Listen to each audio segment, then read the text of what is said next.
Are you a broke joke and you want to learn how to make money doing comedy? Well, listen to the DUM podcast.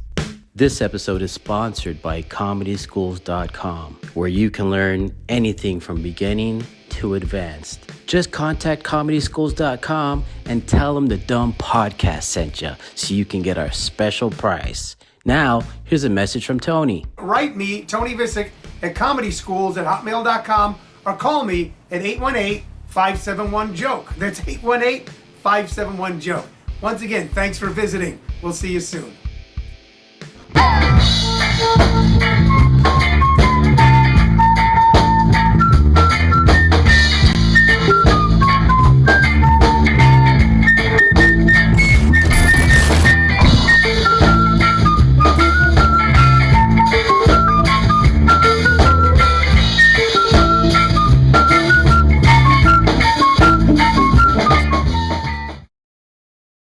What up, y'all? Welcome back to the DUM podcast. I am Don Dario. What up, Don Dario? And I am Kev The Allstar. How we living? Oh, yeah, Kev The Allstar. Man, today we've got a great, awesome guest. Ladies and gentlemen, please welcome the one and only Lexis Shardé. Hey, what up? What's going on, Alexis? Long time no see. I know. And I have a question for you, Kev. Do they call you Kev the All-Star because you just like to act like you're a basketball player at All-Star Weekend?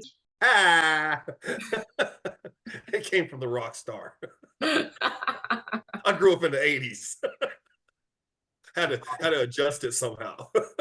That's all he wore when he was beating people down on the street. Sorry, Kev. The Reebok pumps. Yeah. Lexis, how are you? It's nice to have you here as a guest. How's it going? It's been going good. I miss you guys and I miss Arizona. You know, man, right? Where are you at now? I am back in my hometown, Eugene, Oregon. I'm loyal to my soil, you know. Ooh, green. A lot of green. So much green. Lots of greens, all different kinds of greens. So this is where this is your hometown, like you grew up there and everything?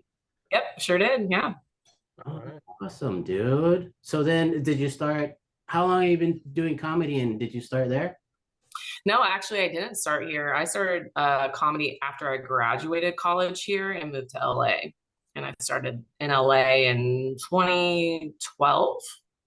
Oh, wow. So you started comedy in LA. Like where is it about in LA? What city? LA. Okay. The first show I did was actually in Burbank at Flappers. Oh, nice. Yeah, I did the open mic. I have the recording still. Don't you love watching some of your very first recording, like the first, like top 10, the first 10? Yes. Yeah. Yes. Wow. So you started in LA and then you went to Phoenix? Was that the next stop? I moved to Phoenix in 2014, 15. So after like doing comedy for a couple of years in LA, then I was in Phoenix. Nice. So then you just kept on doing it. And it's LA, Phoenix, and then you took it home. So now it's like blown up over there. Is it blowing up right now? I mean, I've been promoting some shows and producing shows out here, and so far, so good. Just every show we keep getting a bigger turnout, so it's definitely needed here. Yeah. So, hey, to piggyback on that, care to give some insight on what's in your top left corner? Yeah. I think it is. I'm opening up a comedy club here. Yeah. In Eugene? Yes, in Eugene, yeah. Hey. Okay. Yeah, so it's been quite the journey. It's it's really all about finding the location right now at this point, but I'm very grateful. I got a great team of people that are helping me make this a reality. So I check in with them every day and been scouting locations. My real estate license definitely helps me with that. So it's a process, but I'm not in a rush because you guys know me, I'm a perfectionist. Yeah. Dude, so like starting this podcast, our audience is usually people who are just starting comedy and want to get into it and stuff like that. I hate saying that, but give us a like, what's your first step? Because like for me, I started comedy to also possibly one day own a comedy club. So what would be like, what was your first step? Like how did you get these group of people to help you? And like, what was your first like goal? Are you referring to starting the comedy club or starting comedy? Yeah, starting the comedy club. Like what was the first step Yeah. that you took? Well, my first step for me was writing a business plan. It was always kind of like an idea, but I really didn't understand a whole lot about how commercial real estate worked. And I have OCD. So, like, before I start anything, I feel like I have to know all the steps. It's really hard Yeah. for me to kind of figure things out as I go. So, I like to do like some research. So, I was doing some research and, with my real estate career, starting to learn more about commercial real estate. That's what made me realize like how attainable it is. But you don't have to be a real estate agent to open up a comedy club. You can just be a really great real estate agent. But I like to do things myself. That's just how I am. But a business plan, you got to write a business plan. This is my third LLC, and my first two, I never wrote a business plan. I was just kind of figuring out and I let them dissolve. So with any business, you have to write a business plan. Think of it as your manifesto, what you want to happen, and then it's something that you can change over time, and it's also something that you can read to remind yourself like what your goals are, and that really helps kind of like make the stars align. Once I wrote that business plan, it was like every day I was meeting someone or getting a resource that was going to help me accomplish what I wanted to accomplish. Wow, that's monumental. So I have an LLC, and now I'm in these entrepreneur classes and nonprofit classes and learning a lot, stuff that I had no idea. I was like, oh, I need an LLC. Let's just do an LLC. But mission statement, Yes. everything you're speaking about. And I was like, okay, luckily I haven't blown out of the water or anything like that. So I can still backtrack, if you will, a little bit, or just start where I'm at. But still, like you say, you need a business plan, you need the mission statement, you got to get all your pieces in the right places. Yeah. So, sounds like you're well on your way though, especially explaining, covering what you mentioned before we started recording, your turnout last night and the support you're getting. Yeah. All my niggas showed up last night. What show was it? What show was it? Where were you? Tell us about it. Well, actually, the one where all my Black people showed up, that was last week. But last night, I had a show at a coffee shop called Dark Pine Coffee. It's on Oak Street in Eugene. The owner there is really cool. He does a lot of different events. And so we did a pop-up comedy night. I had 4 comedians come through, all very talented. And we had, I think we had like maybe 20 pre-sale tickets and then sold 50 tickets at the door. So it was a packed house. There was people standing in the back and everyone had a really good time and it was dope. And did everyone deliver? Everyone delivered. Everyone did well. Yeah. That's what's up. Yeah. I hate to do this, but just so people out there don't start giving you hate, you're part Black. Like, Here, Don, I'll take that. Lexis is like your boy. She's a mulatto. Now, many of y'all cannot say that. Well, I'm cool. She might not be, but she's mixed. She's biracial. Let's just say Kev The Allstar is the nig to my gut. I mean, me too. I just can't say that. Worlds, Yeah. Nice. So what, like you would said you went to college and then you went to LA to start comedy. Why? What made you start comedy? Like what? Well, I didn't go to LA to start comedy. I actually went to LA to start working in television production. That was my dream. I was actually trying to go to grad school to become a graphic designer, like get a master's in graphic design, because I did want to work in advertising. But I always had this dream of wanting to be like Lala on MTV. I wanted to be like an MTV VJ.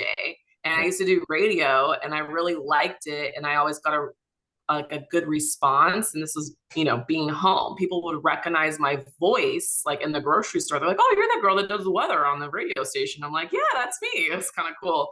So cool. I wanted to do that. And so I took an internship working for this like television company, just producing content. And then it turned into a job. And I was doing a lot of on-camera interviews and we were posting them up on YouTube. And this guy was like, she was a terrible interviewer. And of course, I got this complex about it. And my friend was like, you're not terrible, but why don't you try doing like improv? It'll just kind of help you with your interviewing skills. I'm like, okay. So I started taking improv classes at UCB. And that's what trickled into me doing stand-up. So I was doing that. And then one of my friends that I was working with at a restaurant, rest in peace, Cassie, she was like, she did stand-up. And she's like, I'll help you write your first 5 minutes. And she was performing at Flappers a lot. So she kind of got me plugged in there. And my first 5 minutes, like I still perform to this day because it's evolved so much over time. I've turned that 5 minutes into like 20 minutes. And so yeah, that's just, I kind of just stumbled into it, but I was always a comedy fan and enjoyed performing. So Yeah. So I want to dive back in and revisit what you just said.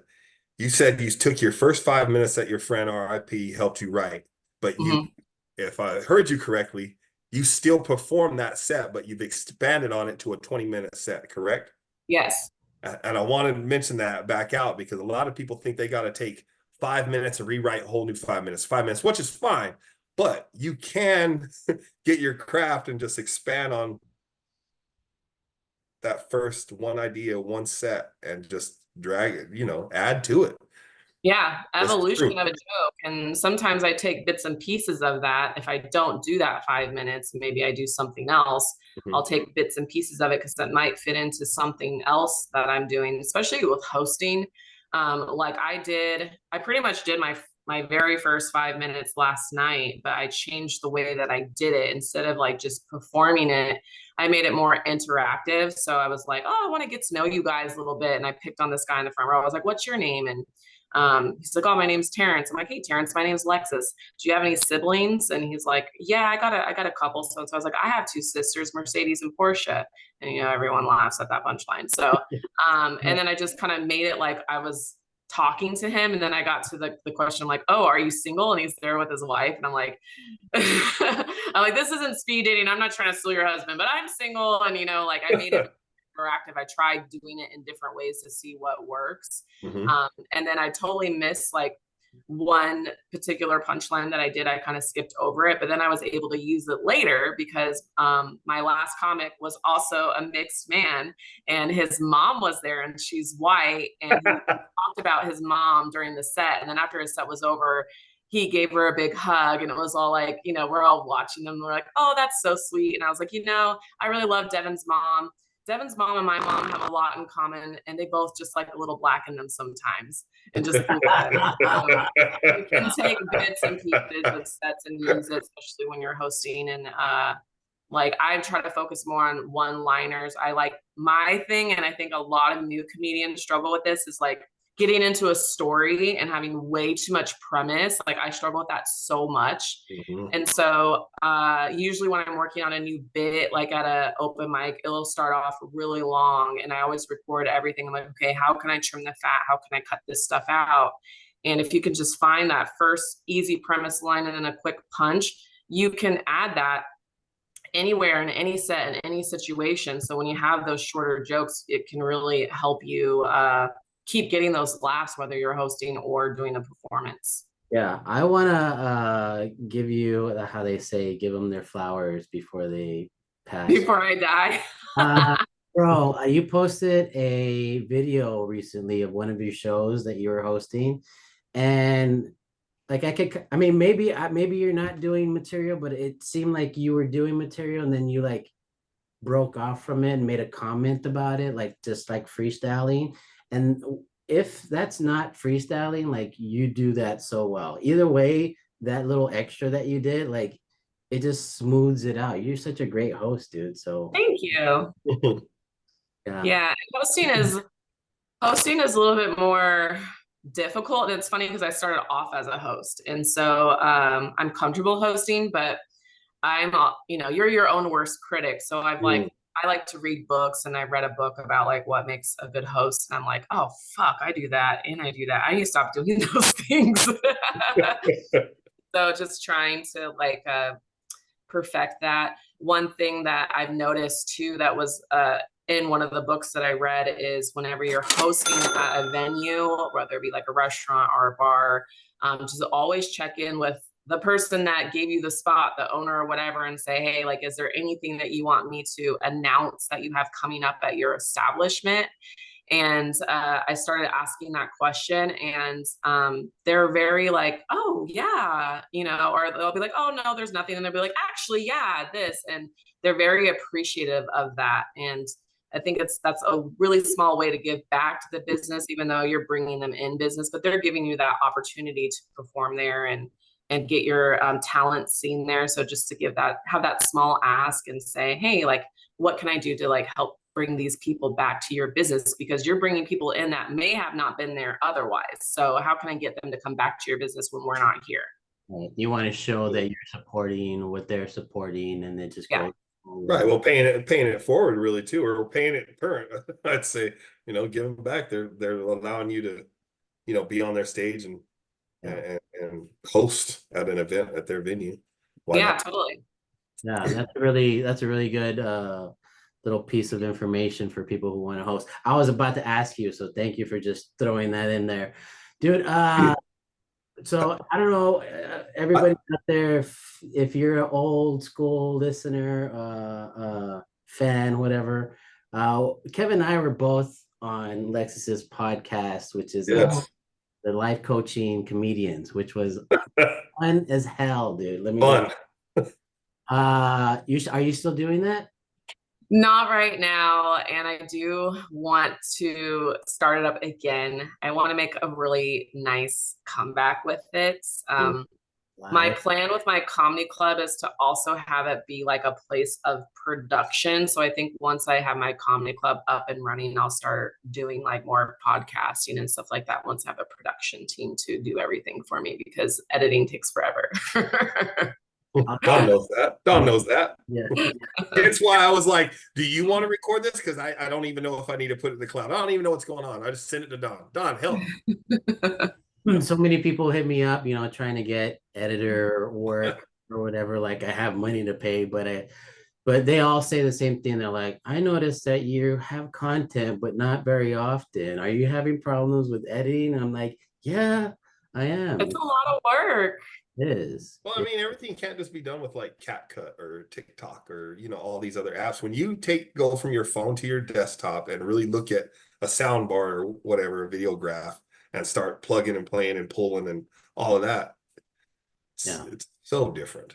Yeah, and then there's the, like, I don't know about you, but like, I feel like an artist whenever I'm making something, you know, I have to put some kind of artistry in it. So get stuck on that. You're like, oh, I don't want it to just cut. I want it to like smoothly transition or whatever. It could be whatever. Yeah, I do that. When I do something cool, that's my move. I'm like, oh, why do you remind me of Pepe Le Pew just then, Don?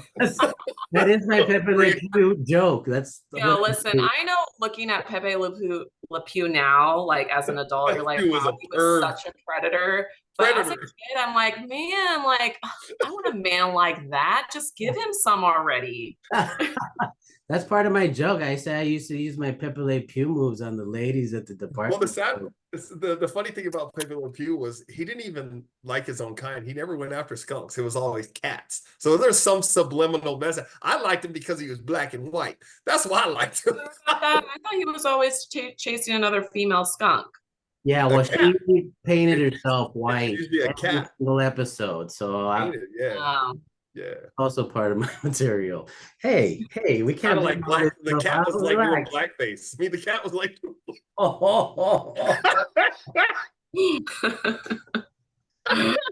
You can say that one. I can't go near that one.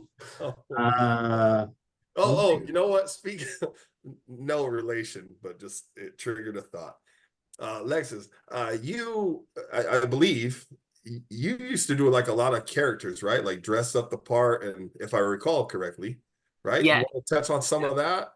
Yeah, didn't you do Dana? Didn't you do Dana Weisson's the bro show? Yeah, the bro show. Yes, the bro show. Yeah, I did the bro show. So I really like dressing up, and I think I kind of got that from my mom. My mom is an amazing cosmetologist, and one year I remember she dressed up as like her boss for Halloween, and she just did such a good job with her makeup. And then I did the same thing one year when I was living in LA. I dressed up like my boss, Billy. And I was working at a gentleman's club, and all the girl dancers like thought I was him because he didn't really say a lot. He just kind of would like sit back in the corner and be like, oh yeah, yeah, oh yeah. And so I was like totally dressed up like him and everything. I like taped my boobs down and put like real human hair on my chest. Oh, no. And because he always had his shirt open, and everyone thought I was him. And it was like this like hilarious thing. Like he still posts my picture up every year on Halloween on his Facebook. He loved it so much. And so I just realized that I really like dressing up like dudes for Halloween, and that's kind of how it started. And then when I started getting more involved in the Phoenix scene, after I kind of had my hiatus from comedy, I came across Dana and Courtney's bro show on Instagram, and I messaged Dana and I was like, oh my God, this show that you guys do is like so awesome. And I was like, would you ever like consider having me like I do, like I like to dress up as characters? Or she's like, yeah, totally. And then as I started doing more comedy, then Dana and I met, and then I think by the time that I did the bro show, we were probably already podcasting together or close to it at some point, because we had a podcast together too. But yeah, so on the bro show, I did a set dressed as Eazy-E. Yep. Oh. I think that was like the first time I saw I posted that on YouTube, and some people in Compton are mad at me. It's crazy. You know which one I love, dude? When you dressed up as Prince. Oh my God. You as Prince. Perfect. Yeah. I did Prince for the Cactus right? Comedy Classic Festival. Yeah, that's right. That's right. And I had a dance. There was another guy that also did Prince, because it was like a karaoke, like lip singing concert. And then there was another guy that showed up like Prince, and he went on right before me. Oh no. When was that? It was good, you know, Like and then I came out. Was that in 19, or it was pre-pandemic, right? That was 2021. Oh, okay. It was after the pandemic. After Yeah. the pandemic. Shit. And that wasn't the first time that, well, during Halloween one year I showed up as Prince, and there was another guy that showed up as Prince, and we had a whole dance off at the Crystal Ballroom. That's awesome, dude. So you said you were a comedy fan before you started, right? Who were some of your comedians that you looked up to? Like, who was the first? Idols. Yeah, who was the first one, and then who was the biggest one? Well, you know, I grew up watching Eddie Murphy, and like Chris Rock, but I think the most influential comedian for me was Dave Chappelle. Well, actually, I would say Dave Chappelle first. Like when he came out with Chappelle Show when I was in college, like that was you know, crazy. But the first comedy show that I actually saw that like made me realize like I want to do that was I saw Paul Mooney. And the only reason why I knew about Paul Mooney was because of the Dave Chappelle Show. So I got to see Paul Mooney at Caroline's on Broadway in New York with my dad. My family moved to New Jersey when I was in college. And so whenever I would go visit, I would always just go explore the city and find things to do. And I saw that he was performing. I was like, Dad, do you want to go see Paul Mooney? He's like, yeah. And we went to go see Paul Mooney. And it was just so amazing to listen to this man talk shit. Whoopi Goldberg was there sitting behind us, listening to him talk shit.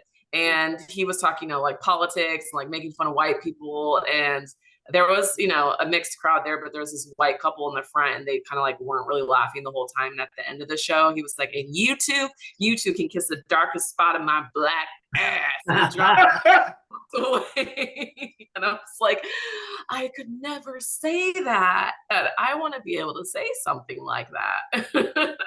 How big of a venue was that? And what an experience though, too, to see the GOAT. Like, yes. if people don't know Paul Mooney, you know, research him and Richard Pryor, you know, just so yeah, please. Yeah, Paul Mooney passed away a couple of years ago on my birthday, and it was so sad. That sucks, man. But yeah, Caroline's was a really cool experience. I would say it's probably like maybe like twice the size of Stir Crazy, but not as big as Tempe Improv. Okay. Like And I'm maybe assuming maybe 150, maybe 100 seats. and no doubt sold out.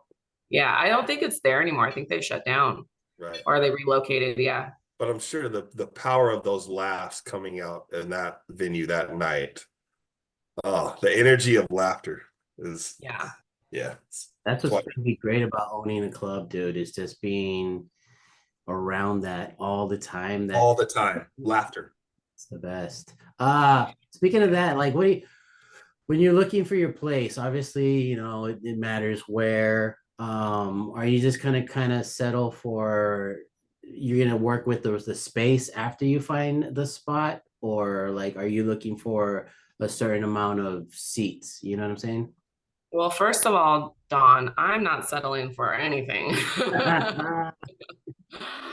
um, I'm very particular about what I want, and I'm not going to stop until I find it. Um, I want it to be a smaller, intimate club.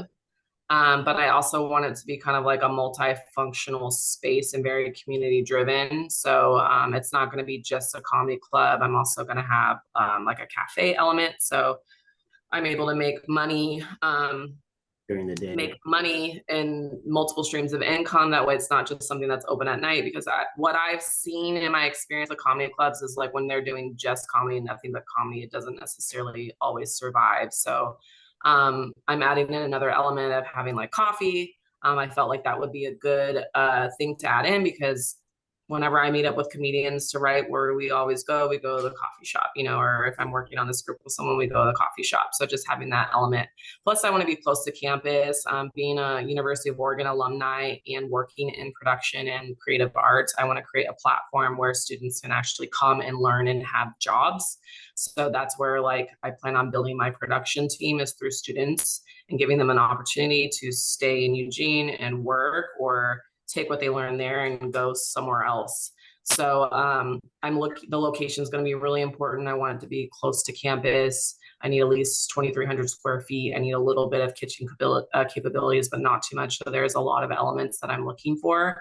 And then not only that, depending on if I lease a space or buy a space, if I lease a space, it's got to be with an owner that really supports my vision and what I'm doing. So that's why the last space didn't work out, because she just wasn't feeling it. So, and it was really disappointing because it was like the perfect space. I really liked it. And I'm like, you know what, at the end of the day, it's not going to be a good relationship if she doesn't see the vision and supports it. So, Right. yeah. Right. Would you be, you said you want it next to the university. Are you looking to, I'm assuming that you'd be willing to do internships with students? Yeah, so I already looked into that, and I actually I got approved as an employer through the University of Oregon, which is a big step. So that's already out of the way. But they changed the way that they do internships. So I can't just say, oh, hey, I'm offering an internship. It doesn't work like that anymore. The student has to. So like I have to post the position as a volunteer position. And then once I get a student in front of me, I can guide them and let them know, like they have to go to their actual department of where their major is at and get the internship approved. So the student actually has to do it now. The corporations can't offer it. And then I can just comply with signing off on their hours or whatever. So Gotcha. Okay. Nice. Yeah, well, just to let you know, the DUM podcast would always use interns. So if you need any jobs for them, just contact us. Along with that, dude, like to let you know, like we'll support you here however we can too. Like I would love to be an affiliate of the club. Right. Whenever you get it going, whatever you need, let us know. I'm gonna be needing a lot of y'all to come out here, because I think one of the things that I'm really trying to do with serving our community here, I'm really trying to serve our minority community. So I need more people of color to come and bless the stage. So once the club is open, I hope you guys are ready to tour. Let's go. I'm all about spreading wings and getting out. You know, we Right. all know, you know, I mean, Don moved, he's relocated. I don't know if you know that, but you know, No, that's why we're on Zoom, because Don no longer lives here. where are you So at now? I'm in California, man. I'm in San Jacinto, as they say out here, which is like it's Riverside County. It's close to Marietta, Long Okay. Beach area around there. Inland Empire is what they call it. Oh, you in the IE. Yeah, I just wish they had an inland freeway. You know what I mean? Like it sucks. How Did I far are already you from use the that ice before? I house? did use that. Huh? how far How what? far are you from the ice house? Ice House Ontario. is in Ontario. Burnaby, isn't it? No, Ontario. Oh, I've been to Ontario Improv. Probably like 45 minutes. Okay, that's not too bad. Is that the place to go, Ice House? Yeah, I believe it's in Ontario, and then they have the improv too. Yeah. Right. I'll see. I'll check it out. Yeah, I went to the Improv Ontario and I just acted like an amateur, man. I was so bad taking pictures, video. I'm like, what? Oh, wow, you were a tourist. You went in with a camera and a lanyard around your neck. It I looked got like a little, talked. it I looked got like you was in talked to by Chinatown. security. They're like, you that's your last picture. I was like, oh crap, what I work at a comedy club. What am I doing? He walks in with a GoPro on his head, like. Right, Yeah. right. He's got a mic, a hidden mic. Just, would you mind speaking into this? Come on now. Oh, by the way, What the Lexis, you would be great on SNL, dude. Have you ever thought of applying or anything? Okay, so that's been a lifelong dream of mine, and I told myself that if I don't stay in Oregon, that I would move to New Jersey because that's where my family is at, and I would really hit the New York comedy circuit really hard. I feel like the opportunities there are so different, and comedy is so different there, and I've never experienced doing comedy in New York yet. I also told myself the next time I go to New Jersey, I'm going to make sure that I go and perform. You know, Zach Lyman is there now. Yeah. Zach Lyman moved out there. I don't know if you remember Ricky. She's out there, and Charles Ingalls is out there too. And then I have some people that I've met through just like doing comedy festivals and stuff that are out there as well. So I think I know enough people where I'd be able to go. But yeah, SNL's crazy. And the other thing too about SNL is so my teacher at UCB that taught me sketch comedy writing classes, how to write sketch comedy writing, like scripts. He has friends that worked in SNL, and like he knows like Tina Fey and Amy Poehler and like all these people. And he was giving us advice like, if you ever get to the point where you want to write and you're getting an interview with Lorne Michaels, if you're in Lorne Michaels' office and you're sitting at his desk, don't take a piece of candy off his desk. It was like this thing that he does. Like if you take a piece of candy off his desk, like you will not get hired. It's like this like inside, I don't know. It was a like this trick. It's a insider tip. trick. Yeah.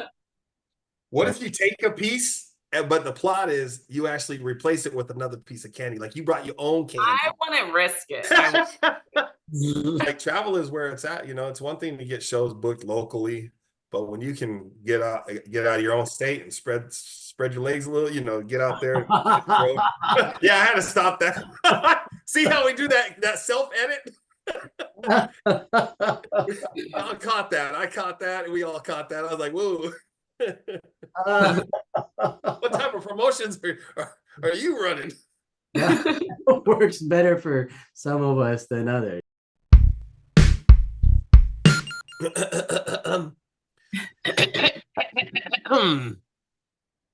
Ladies and gentlemen, boys and girls, children of all ages, preferably 18 and above, it's time for the Jiggity Joke Session. Yeah, people. Here we go. About to get this jiggity joke session started with Lexis first, since you are our special guest. Okay. Ladies. they're nerfing everything now, which sucks because an MMA fight was recently commentated and it just sounded wrong. We heard things like Teflon Tommy is taking some hard hits to the tummy. Ooh, illegal kick to the twig and berries. He's gonna have problems with his wee wee. Sorry, Mrs. Telfin. You better charge them Duracell batteries tonight.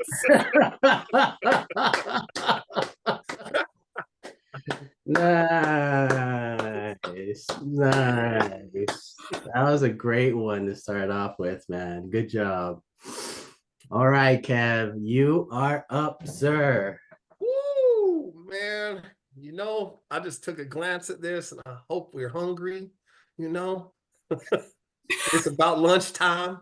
Now, for the joke, what do you call your wife and or your girlfriend when she's doesn't wipe her ass well? Oh, what? A dingleberry salad. Oh.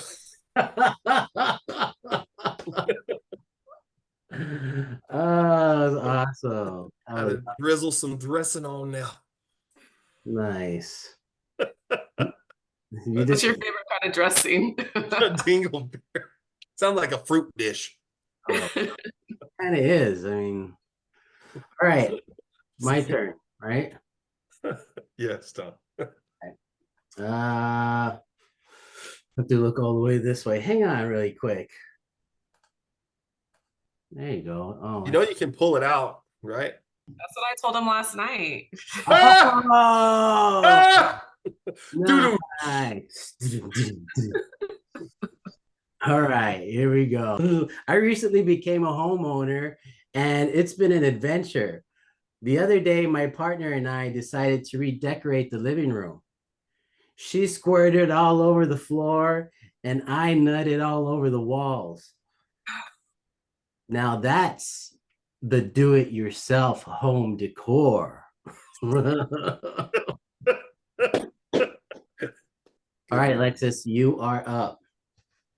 All right. I know I am not the only one with a smart car. However, I think these smart cars are becoming smart asses. Because when I asked my car how much gas it has, it replied, why? It doesn't matter. We have plenty. Besides, I think you want me to drive to the store so you can get a snack with your fat, lazy ass. So I put it in silent mode and got my snack.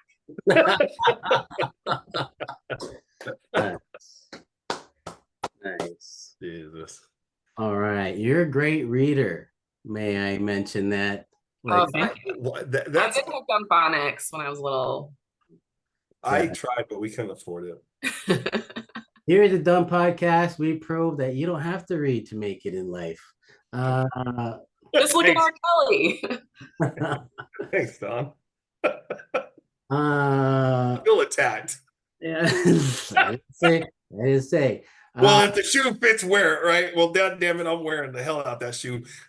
Where the next joke? You're up. We're going. All right. Shark Tank ideas are getting out of control, but I think I have a winner. My brilliant idea is to create an amusement park where you can record your own sex video. And if you pay for the Make Me Famous package, we'll leak your footage for you. I'm going to call it Pornoversal Studios.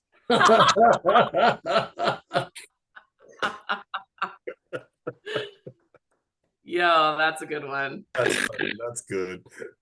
Nice. That gets the laughy face from Zoom. There we go. Laughy face. Nice. Sweet. All right, my turn, right? Pornoversal Studios. That's good. All right. What do you call an alligator with a social media addiction? An instigator. Fuck!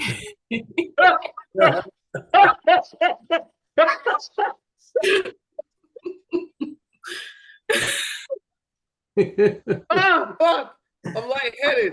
Oh shit! Where's my Zoom smiley face, laughy face? There you go. Are you sweating again? Oh, the braids are keeping it cool, but they starting to, they're there. We're getting soaked. Oh shit, lightheaded. That was a Ooh, good that's good. one. That was a good one. All right, Lexus, you are up. Instigate. Last I one. mean, the setup of this joke makes it so obvious whose joke it is. Oh, Uh-oh. oh yeah. Uh-oh. Okay, go. I just switched up my hair braider, That's Dawn for sure. and she's talented, very talented. She's so confident with her abilities that she doesn't even use a pick while making rows. She told me, why? Two, I don't need a pick. I just listen to the screams of joy and feel the wrinkles on their scalp. Yep, another satisfied customer. Fucking brutal. Bro, I'm serious. It's crazy. You know? Right, Dawn? That's why he keeps it hidden, because his rose is so tight, huh?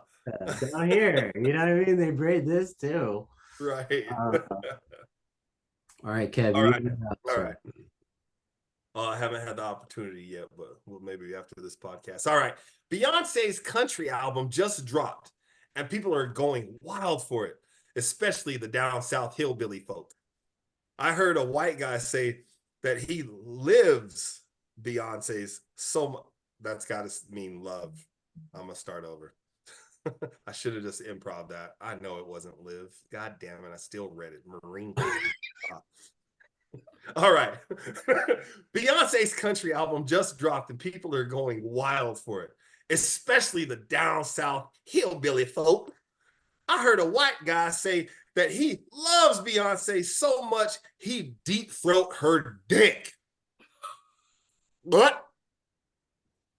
That's the last time I attend a Republican campaign event.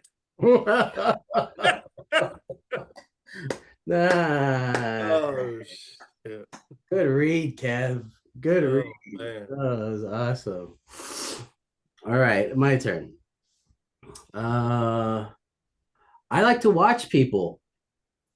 I saw this woman in my neighborhood twerking in her garden. She was straight hoeing.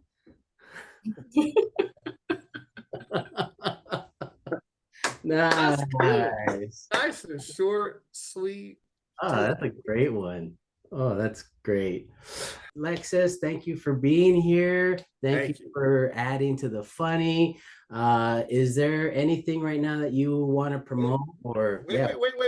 Hold up. Oh, My buddy Don is getting ahead of the game, folks. Y'all know the routine. Leave a comment below. Lexus. However, at the end of the game, we like to throw a little something in there. And you kind of hit it on that last one. You said you're pretty sure with the setup, right? Now, we ask our guests, which would be you, if you can guess who wrote your 3 jokes. Now, there's a little side step. Don and I could have tag teamed one of their jokes before submitting them. So it's up to you to choose who wrote which one of your jokes. All right, I think Dawn wrote joke 1. which was Can you give us a little reminder? Brief description of it. What was it about? The general. The MMA joke. Okay. Yep. Oh, Ding ding ding ding. And I think he wrote number 2, Which is the smart car joke.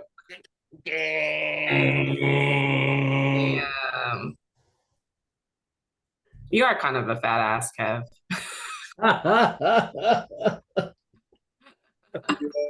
my white half credit line gets the smart car. And then obviously you wrote number 3. I want to say no just for the hell of it. I can't. All right, 2 out of 3. You did good, Lexus. Give yourself a round of applause. Yeah. 66%. Yeah. Hey, that's good. All right, Don. Continue, please, sir. Well, Alexis, thank you for being here. Thank you for adding to the funny. Is there anything you want to promote, bring up, advertise, whatever you want to do? Yep, that thing on the side. Top left. Anything, shows, Anything. websites. Websites. Yeah, so you can check out my Social. website, lexiscomedyclub.com. That's Lexi with the Y. We still have doors open to be a part of our Founders Club. So what the Founders Club is, it's an opportunity for anyone to purchase pre-sale tickets that are good for 1 year after we open our brick and mortar location at a discounted price. So you buy tickets on our website, on the Founders Club page, and then you also get a really cool Founders Club card. So whenever you come to my club, you get treated like VIP, and you also get discounts, and you get first dibs on pre-sale tickets, stuff like that. And if you are in Eugene, I'm having an awesome kind of block party event on April 13th. We got 2 amazing comedians coming to town. We got food trucks, and drinks are on me for the night. So check that out. LexisComedyClub.com. All right. Thank you. Give her a follow, people. Having me. Thanks for having me. Yeah, dude, thanks for being here. And everybody should check out her podcast on YouTube, the life coaching comedians that me and Kev are both on. So 2 separate dates. Check our videos out too. Maybe we can put them in the descriptions or even in the comments. Send a direct link. And Yeah. Lexi's page even. Yeah. Yeah, and life coaching is still on Spotify. Fart Talk is now Patreon only, so people got to pay to watch that. I still get money off that show. It's crazy. Good for you. Shit. All right. Oh yeah, let me just put it out there. Whenever you need any kind of guest on anything at all, yeah, I mean, we're here for you. All right, Kev, you have anything you want to promote, put out there? I have a couple shows coming down the line. Just keep a lookout on kevtheallstar.com. Follow me on any social media. It is Kev The Allstar, all put together as one word, no hyphen in between the All-Star people. Give me a check out. Also on Instagram, check out my LLC page, which is All Stars United LLC on there. Much love, much respect. Give us all a follow. Hell yeah. All right. Well, for me, same, follow me on all the Instagram, TikTok, Facebook, Don Dario Comedy, or just go to dondarriocomedy.com. All the links are there. As well as a bunch of stuff. I think I put something up there where I decided to become somebody's comedy buddy. If you need a comedy buddy, go to the website, fill it out. We'll chat. Make sure, make sure to check out all the merch that we have available. The DUM Podcast T-shirt still available. We got the comedy class for Tony Visick. All right, comedyschools.com. Make sure you follow that. If you're looking to start comedy and take a class, some people like to do open mics, some people don't. I'm thinking at this point in the stages that I'm in right now, I might take a class. So probably be hitting Tony up. I think he does over Zoom as well, long distance. So if that's what you need, just go to comedyschools.com for that. What else do I got going on? I want to let all the viewers know that we've been doing the DUM podcast now for going on 4 years. This is the 4th season. I've been doing it for a while, been putting the video out. The video at some point, people, like Alexis was saying, you're gonna have to eventually at some point gonna have to start paying for this. The video, it's not this last one, but it may be the next couple episodes. We'll see when we do it, but the video will eventually be off of YouTube and it'll only be available through Patreon. Just trying to spark up a little bit of dollars there to get better production. That's all we're trying to do there. We're not trying to get rich or just survive. Time is money is what he's saying, people. Time is money. Editing and skills cost money. That's right. Money. We're gonna be looking for spots, man. So this stuff's gonna be live. It's gonna be something new. It's gonna be streamed. So just follow the podcast, YouTube, and all the other socials. Ladies and gentlemen, thank you for watching. Thank you for being here. Have fun in life. Stay safe. You forgot your fucking slogan. You guys don't have an outro slogan? What's that? You don't have an outro slogan? We do. He has one and then I have one. I just said backwards. It's the He just said same it thing. backwards. He said it backwards. Stay safe. Stay safe and have fun in life, folks. And remember to live to laugh and laugh to live, because without laughter, what's the point, people? That's the whitest shit I've ever heard you say. Look, I can save my cracker. All right. Just Peace. laugh, guys. See you next time.